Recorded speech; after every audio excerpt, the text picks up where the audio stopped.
భద్రకాళి శరణం మమ శ్రీ భద్రకాళి దేవస్థానం హన్మకొండ జిల్లా తెలంగాణ రాష్ట్రంలో అమ్మవారి శరన్నవరాత్రోత్సవంలో భాగంగా చాలా మంది ఇప్పటికి దాదాపు 1000 మంది వరకు అమ్మవారి దీక్ష తీసుకున్నారు.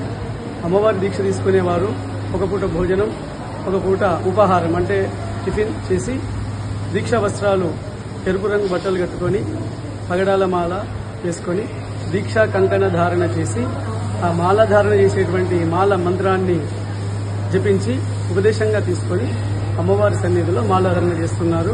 భద్రకాళి శరణం మమ.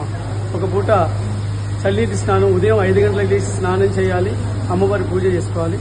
మళ్ళీ సాయంత్రం ప్రదోషకాలం అంటే సూర్యాస్తమయం సమయంలో మళ్ళీ తల స్నానం చేసి మళ్ళీ అమ్మవారి ఆ రూపాన్ని అలంకరణ చేసుకొని ధూపదీప నైవేద్యాలు హారతి తీసుకొని నిత్య పూజ చేసుకోవాలి. భద్రకాళి శరణం మమ.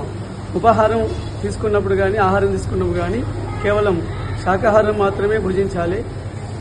అదేవిధంగా పాను, గుట్కా, సిగరెటు, ఈ మద్యపానం ఇవన్నీ కూడా ఈ దీక్షలు ఉన్నప్పుడు చేయకుండా నిత్యం 9 రోజులు కానీ 21 రోజులు కానీ 41 రోజులు కానీ దీక్ష తీసుకొని బ్రహ్మచర్య వ్రతులై కఠినాతి కఠినంగా అమ్మవారి శ్రీమాత్రే నమః అనేటువంటి మూలమంత్రాన్ని జపం చేసుకుంటూ పూజ చేసుకోవాలి.